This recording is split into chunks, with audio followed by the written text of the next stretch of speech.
semuanya, apa kabar? Salam sehat untuk kita semua. Perkenalkan, nama saya Beren Clara, mahasiswa Komponen Klinik Ilmu Penyakit Mata RSUD Koja. Hari ini kita akan belajar mengenai ruptur bulbi. Tetapi sebelumnya, kita harus mengetahui mengenai anatomi mata. Jadi teman-teman, kita tahu bahwa cahaya masuk melalui kornea atau disebut juga dengan jendela mata. Kemudian, melalui bilik mata depan ke dalam pupil lubang bundar di tengah iris.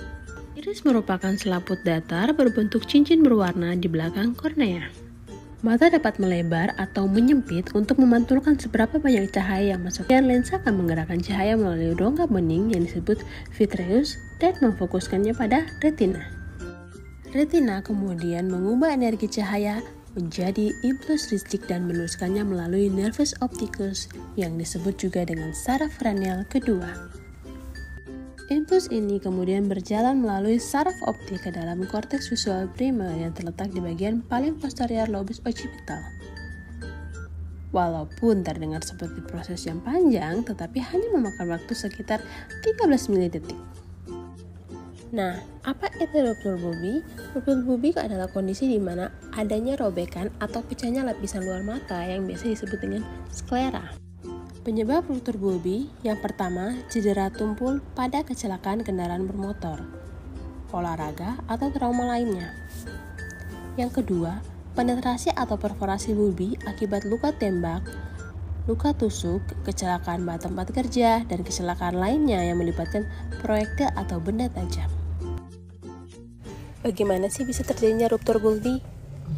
Ruptur bulbi dapat terjadi ketika suatu benda tumpul membenturkan orbita, menekan bulbi pada aksis anterior-posterior yang menyebabkan peningkatan tekanan intraokular pada sebuah titik di mana sklera dapat menjadi robek. Ruptur dari trauma tumpul sering terjadi pada tempat di mana sklera mempunyai lapisan paling tipis, pada incisor musculus extraocular, pada limbus, dan pada tempat di mana sebelumnya pernah dilakukan tindakan bedah intraokular.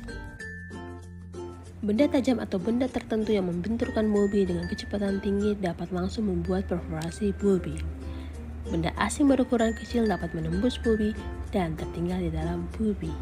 Kemungkinan ruptur bulbi perlu dipertimbangkan dan diperhatikan selama pemeriksaan pada semua jenis trauma orbital, baik tumpul dan tembus, di mana juga pada kasus yang melibatkan proyektil berkecepatan tinggi yang memungkinkan menimbulkan penetrasi okular. Selanjutnya, gejala klinis pada ruptur bulbi.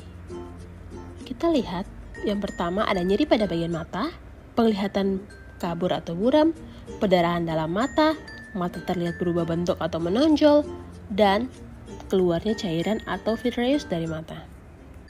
Bagaimana sih pertolongan pertama jika kita mengalami trauma mata akibat luka atau sayatan? Lakukan langkah-langkah pertolongan pertama sebelum mendapatkan bantuan medis. Yang pertama, pasang pelindung pada mata yang terluka. Yang kedua, hindari membilas mata dengan air dan cairan apapun. Yang ketiga, hindari membuang dan mengambil objek. Yang keempat, hindari menyentuh dan mengucek mata.